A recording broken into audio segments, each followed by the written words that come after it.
Hello friends, ఈ క్లాస్లో మనము లేయర్స్ గురించి తెలుసుకుందాము. ఇంకా లేయర్స్తో వాటిని ఎలా ఫామ్ చేయాలి, క్రియేట్ చేయాలి, ఎలా డిలీట్ చేయాలి, గ్రూప్ ఎలా చేయాలి, రీనేమ్ ఎలా చేయాలి అనేది ఈ క్లాస్లో తెలుసుకుందాము. ఓకే, ఫస్ట్ ఇక్కడ రైట్ సైడ్ డౌన్లో ఉంది కదా, ఇది లేయర్స్ ప్యానెల్ అంటారు. ఈ లేయర్స్, ఛానల్స్, పాత్స్ ఇవన్నీ కూడా మూడు ఇక్కడే ఉండనివ్వండి. ఫ్యూచర్లో కూడా వీటి యూజ్ ఉంటుంది, చూపిస్తాను. ఫస్ట్ లేయర్స్ సెలెక్ట్ చేసుకున్నాం కదా, ఇది ఫస్ట్ లేయర్ అంటాము. నెక్స్ట్ ఏదైనా ఇమేజెస్ తీసుకుంటే సపోజ్ ఓకే ఇమేజెస్ నా దగ్గర ఎక్కువ లేవు, ఇమేజెస్ చూస్తాను ఒక సెకండ్. సరే, ఇది ఒక ఇమేజ్ ఉంది, ఈ రెండు ఇమేజెస్ ఒక ఉన్నాయి.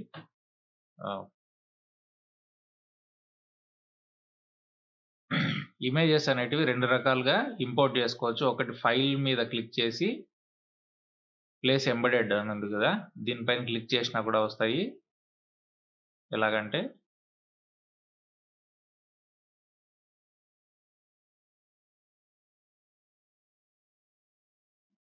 1 2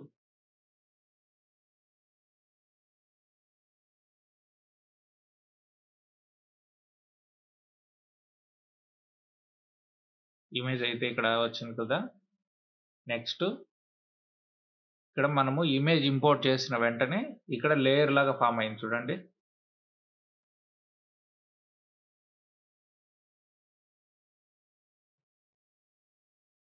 ఇంకా ఈ థంబ్నెయిల్ ఉంది కదా, ఈ థంబ్నెయిల్ అనేది లేయర్ యొక్క ప్యాటర్న్ అంటే ఎలాగంటే, ఇప్పుడు ఈ లేయర్ అనేది స్మార్ట్ ఆబ్జెక్ట్ రాస్టర్ ఆబ్జెక్ట్ అనేది డిఫైన్ చేస్తుంది. ఇది స్మార్ట్ ఆబ్జెక్ట్ థంబ్నెయిల్ అని వచ్చింది, కానీ ఇది స్మార్ట్ ఆబ్జెక్ట్ అయితే కాదు.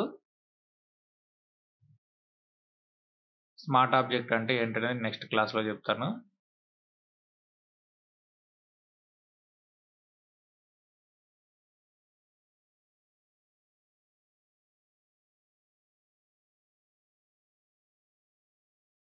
ఇది ఇక్కడ థంబ్నెయిల్ ఏం లేదు కాబట్టి ఇక్కడ ఈ ఇమేజ్ థంబ్నెయిల్ కాకుండా ఇక్కడ ఇంకొక పేజ్ న్యూ ఫోల్డర్ లేక ఇంకొక థంబ్నెయిల్ వస్తుంది. అది ఉంటే మాత్రమే స్మార్ట్ ఆబ్జెక్ట్ అని చెప్పి మనం డిఫైన్ చేస్తాం. ఇది ఇప్పుడు ఒక నార్మల్ ఆబ్జెక్ట్. ఇప్పుడు దీనికి రీనేమ్ చేయాలనుకోండి, లేయర్కి ఇక్కడ నేమ్ ఉంది కదా, ఈ నేమ్ పైన డబుల్ క్లిక్ చేయండి. ఈ విధంగా వస్తుంది ఈ నేమ్. ఇప్పుడు వైఫ్ అండ్ హస్బెండ్,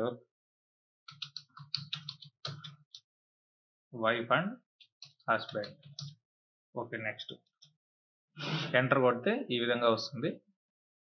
ఇంకా నెక్స్ట్ ఇదే ఇంకొక కాపీ చేసుకోవాలండి. కాపీ చేసుకోవాలంటే ఏం చేయాలంటే మనకు ఒక షార్ట్ కట్ ఉంటుంది, Ctrl+J. ఏదైతే ఇమేజ్ అంటే లేయర్ ఉందో ఈ లేయర్ పైన మనం సెలెక్ట్ చేసుకొని లేదా క్లిక్ చేసుకొని Ctrl+J సెలెక్ట్ చేస్తే కాపీ అని వస్తుంది. చూసారా, వైఫ్ అండ్ హస్బెండ్ కాపీ ఈ విధంగా వచ్చింది కదా. నెక్స్ట్ ఇలానే నార్మల్ ఏదైనా ఒక ఎంప్టీ లేయర్ అనేది మనము ఓపెన్ చేయాలంటే ఇక్కడ కింద చూసుకున్నట్లయితే ప్లస్ అని ఉంది కదా, ఈ ప్లస్ మీద సెలెక్ట్ చేస్తే ఈ విధంగా లేయర్ 1 అని వచ్చింది. చూసారా, అంటే ఇది న్యూ లేయర్ యాడ్ చేసే బటన్ అన్నమాట. ఈ ఆప్షన్ మీద మనం క్లిక్ చేస్తూ పోతే ఎన్ని కావాలంటే అన్ని వస్తాయి. ఓకేనా. నెక్స్ట్ ఇప్పుడు లేయర్ 19 మీద ఉంది. లేయర్ 19 నుంచి లేయర్ 1 వరకు సెలెక్ట్ చేసుకొని డిలీట్ చేయాలంటే మనం కంట్రోల్ మీద ప్రెస్ చేసుకొని చెప్పి మనము క్లిక్ చేసామనుకోండి రాదు. ఇది నార్మల్ ఫోల్డర్స్కి ఫోటోషాప్ కొంచెం వేరు. మనం అందుకు ఏం చేస్తామంటే పైకి వెళ్ళి లేయర్ 19 మీద క్లిక్ చేసి షిఫ్ట్ హోల్డ్ చేసుకొని లేయర్ 1 మీద సెలెక్ట్ చేస్తే అన్ని వరుసగా ఇవన్నీ సెలెక్ట్ అయి ఉంటాయి. ఆ తర్వాత డిలీట్ అనేది రైట్ క్లిక్ కొట్టామనుకోండి, ఇక్కడ డిలీట్ లేయర్స్ అని వచ్చింది కదా, ఈ విధంగా మనకు యూజర్ ఫ్రెండ్లీ మెసేజ్ అనేది అడుగుతుంది. లేదు ఇన్ కేస్ మనము లేయర్స్ అన్ని సెలెక్ట్ చేసుకొని కీబోర్డ్లో డిలీట్ అనేది కానీ ఆప్షన్ ప్రెస్ చేస్తే ఈ విధంగా యూజర్ ఫ్రెండ్లీ మెసేజ్ అయితే రావద్దు, డిలీట్ చేయాలా వద్దా అని. అందుకు ఒకవేళ మీరు కానీ పొరపాటున ఎప్పుడన్నా బై మిస్టేక్ డిలీట్ అనేది కానీ కీబోర్డ్లో ప్రెస్ చేస్తే ఈ విధంగా రాదు, మిమ్మల్ని అడగకుండానే డిలీట్ అయిపోతుంది. మనం ఇగ్నోర్ చేస్తే మళ్ళీ ఆ లేయర్ అనేది Ctrl+Z చేసుకుంటూ పోతూ ఉండాలి. కాబట్టి ఎప్పుడు కూడా రైట్ క్లిక్ ఇచ్చి డిలీట్ చేయడానికి ప్రిఫర్ చేయండి. Okay, delete the selected layers అని అడిగింది కదా, ఎస్, ఇవన్నీ కూడా డిలీట్ అయిపోయాయి. చూసారా, ఇప్పుడు వైఫ్ అండ్ హస్బెండ్ కాపీ అనేది కదా. ఇది ఇంకొకటి, ఈ విధంగా డిలీట్ చేయాలంటే ఇక్కడ కింద డిలీట్ బటన్ కూడా ఉంది. ఈ బటన్ పైన క్లిక్ చేస్తే డిలీట్ కూడా అవుతుంది. చూసారు కదా, ఇప్పుడు అడిగింది delete the layer wife and husband copy. Okay, delete. Next, ఇప్పుడు ఏదైనా ఒక ఇమేజ్ ఇక్కడ మూవ్ సెలెక్ట్ చేసుకున్నాను. దీనికి ట్రాన్స్ఫార్మ్ కంట్రోల్స్ అంటే దీన్ని చిన్న చేయడము, పెద్ద చేయడం అలా ఉంటాయి కదా, దాన్ని ట్రాన్స్ఫార్మ్ అంటారు. ఈ కంట్రోల్స్ రావాలంటే లేయర్ మీద సెలెక్ట్ చేసి ఇక్కడ ట్రాన్స్ఫార్మ్ కంట్రోల్స్ అని ఉంది కదా, దానిపైన ఎప్పుడు కూడా సెలెక్ట్ చేసి పట్టుకుంటే మనం ఎప్పుడైనా కానీ లేండి ఈ లేయర్ మీద క్లిక్ చేసినప్పుడు ఆటోమేటిక్గా ట్రాన్స్ఫార్మ్ కంట్రోల్స్ అనేటివి వస్తాయి. నెక్స్ట్, ఇంకొకటి ఇమేజ్ యాడ్ చేసుకుందాం. ఇప్పుడు ఇది ఇంకొక ఇమేజ్. ఇప్పుడు ప్రజెంట్ ఈ ఇమేజ్ మీద ఉంది. నెక్స్ట్, ఇక్కడ కింద ఇంకో లేయర్ ఉంది కదా, ఈ లేయర్ని సెలెక్ట్ చేసుకోవాలంటే డైరెక్ట్గా మనం రైట్ సైడ్కి వచ్చి లేయర్స్ ఆప్షన్లో ఉన్నా సెలెక్ట్ చేసుకోవచ్చు. లేదు ఇంకొకలాగా ఎలాగంటే ఇక్కడ ఉంది కదా, డైరెక్ట్ ఆ ఇమేజ్ పైన క్లిక్ చేస్తే ఆ లేయర్ మీదకి వెళ్ళిపోతుంది. ఈ ఆప్షన్ రావాలంటే ఏం చేయాలంటే ఎప్పుడు కూడా మూవ్ టూల్ మీదకి ఆప్షన్ సెలెక్ట్ చేసి పెట్టుకోండి. ఈ మూవ్ టూల్ అనేది మనము ఇక్కడ చూపించింది కదా మూవ్ టూల్ వి అని, మనం కీబోర్డ్లో వి ప్రెస్ చేస్తే మూవ్ టూల్ అనేది ఆటోమేటిక్గా వస్తుంది అనమాట. ఇప్పుడు ఈ లేయర్ పైన మీద మీరు క్లిక్ చేస్తే ఈ లేయర్ సెలెక్ట్ అవుతుంది, ఈ లేయర్ పైన మీద మీరు సెలెక్ట్ చేస్తే ఆ లేయర్ సెలెక్ట్ అవుతుంది. ఇది ఎందుకు ఈ విధంగా కాకూడదు, నేను రైట్ సైడ్ వచ్చి మాన్యువల్గా క్లిక్ చేసుకోవాలంటే ఇక్కడ ఆటో సెలెక్ట్ అని ఉంది కదా, దీన్ని ఆఫ్ చేసేయాలి. ఇలా ఆఫ్ చేసిన వెంటనే మీరు ఏదైతే ఇక్కడ రైట్ సైడ్ క్లిక్ అయి ఉంటుందో సెలెక్ట్ అయ్యి ఆ లేయర్ మాత్రమే సెలెక్ట్ అవుతుంది. సో ఇక్కడ మీరు ఆటో సెలెక్ట్ పెట్టుకున్నారనుకోండి, మీరు ఈ ఇమేజ్ మీద క్లిక్ చేసి ఈ లేయర్ సెలెక్ట్ అవుతుంది, ఈ ఇమేజ్ మీద క్లిక్ చేసి ఈ లేయర్ సెలెక్ట్ అవుతుంది. నెక్స్ట్, ఇప్పుడు గ్రూప్స్ చూద్దాము. గ్రూప్స్ అంటే ఇక్కడ ఫోల్డర్ ఇక్కడ ఐకాన్ ఉంది కదా, ఈ రెండు లేయర్స్ని సెలెక్ట్ చేసుకొని డ్రాగ్ చేసి ఈ ఫోల్డర్ మీదకి ఇలా వదిలేసేయండి. ఇవి రెండు కూడా ఒక గ్రూప్లోకి వెళ్ళిపోయాయి చూసారా. ఈ గ్రూప్కి రీనేమ్ ఏ విధంగా చేస్తాం, సేమ్ ఈ గ్రూప్ 1 అని ఉంది కదా, దానిపైన డబుల్ క్లిక్ చేస్తాము, నేమ్ వచ్చింది గ్రూప్ 1 2 ఇమేజెస్. Okay, next. ఇప్పుడు గ్రూప్ డిలీట్ చేయాలంటే ఏముంటుంది, సింపుల్గా ఇక్కడ క్లిక్ చేస్తే ఈ రెండు ఇమేజెస్ కూడా డిలీట్ అయిపోతాయి. లేదు, ఇప్పుడు చూడండి ఇంకొకటి, ఇంతకు ముందు మనం సెలెక్ట్ చేసినప్పుడు సింగిల్గా సెలెక్ట్ అయ్యాయి కదా లేయర్స్, ఇప్పుడు గ్రూప్లో ఉన్నప్పుడు కూడా అదే విధంగా సెలెక్ట్ అవుతాయో లేదో చూద్దాం. ఇప్పుడు కూడా సెలెక్ట్ అవుతూ ఉన్నాయి ఇలా సింగిల్ ఇమేజెస్గా. లేదు గ్రూప్ అంతా ఒకేసారి సెలెక్ట్ కావాలంటే ఎలాగంటే ఇక్కడ ఆటో సెలెక్ట్ అనే ఆప్షన్ చూసారా, ఇక్కడ రైట్ సైడ్ పైన లెఫ్ట్ సైడ్ పైన ఇక్కడ లేయర్ తీసేసి గ్రూప్ మీద క్లిక్ చేసుకోవాలి. అప్పుడు మనం ఏది సెలెక్ట్ చేసినా గ్రూప్ మొత్తం సెలెక్ట్ అవుతుంది. ఇప్పుడు ఇండివిజువల్గా మనం క్లిక్ చేసేకి ఉండదు, ఏ ఇమేజ్ పైన క్లిక్ చేసినా ఆ గ్రూప్కి సంబంధించి ఆ గ్రూప్ మొత్తము సెలెక్ట్ అవుతుంది.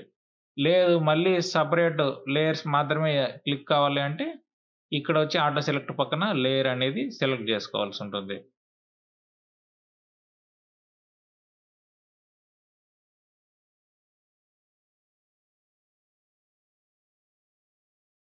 Okay, next.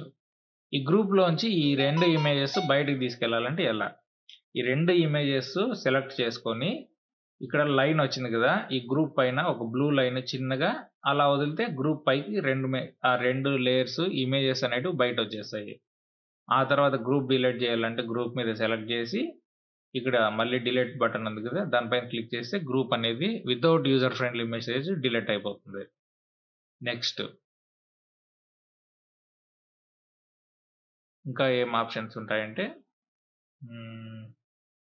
ఇప్పుడు వైఫ్ అండ్ హస్బెండ్ అని ఇక్కడ నేమ్ ఉంది కదా, ఈ లేయర్ పైన మనము పేరు మీద క్లిక్ చేస్తేనే రీనేమ్ వస్తుంది. అదే లేదు ఈ లాస్ట్ సైడ్ ఎక్కడన్నా క్లిక్ చేసామనుకోండి డబుల్ క్లిక్, లేయర్ స్టైల్స్లో ఆప్షన్స్ అడుగుతుంది. ఈ ఆప్షన్స్ అన్నీ కూడా నేను మీకు పోను ఎక్స్ప్లెయిన్ చేస్తాను, ఫస్ట్ ఇప్పుడైతే ఇవ్వద్దు. కాబట్టి ఒకవేళ మీరు నేమ్ చేంజ్ చేయాలనుకుంటే ఈ నేమ్ పైన ఎప్పుడు కూడా డబుల్ క్లిక్ ఇవ్వాలి. లేదు ఇప్పుడు ఇందాక వచ్చిన ఆప్షన్స్ మళ్ళీ రావాలంటే ఈ లేయర్ పైన రైట్ క్లిక్ కొట్టి లేయర్ స్టైల్స్ అని ఉంటుంది, బ్లెండింగ్ ఆప్షన్స్ అని ఉంది కదా, బ్లెండింగ్ ఆప్షన్స్ క్లిక్ చేసిన ఈ విధంగా లేయర్ స్టైల్ అనేది ఓపెన్ అవుతుంది. ఓకే గైస్, లేయర్స్ గురించి ఇంకా సరే మరి ఇంకా కొన్ని ఇప్పుడే చెప్తాను. ఇప్పుడు వైఫ్ అండ్ హస్బెండ్ ఉంది కదా, ఈ ఇమేజ్ని ఒపాసిటీ తగ్గించామనుకోండి,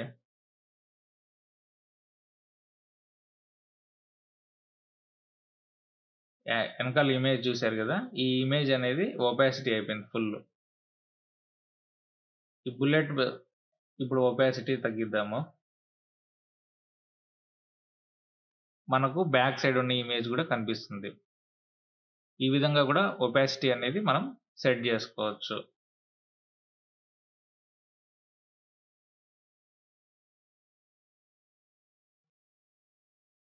ఇంకోటి, ఈ లేయర్స్ కూడా మనం లాక్ అనేది సెట్ చేసాం అనుకోండి, wait second, wife and husband ఈ లేయర్ని మనం డ్రాగ్ చేస్తే రాదు, అలాగే లాక్ అయిపోయి ఉంటుంది.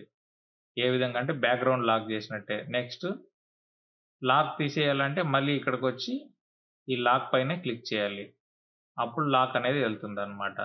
ఇక్కడ రైట్ క్లిక్ చేస్తే వెళ్తుంది. బ్యాక్గ్రౌండ్ మాత్రం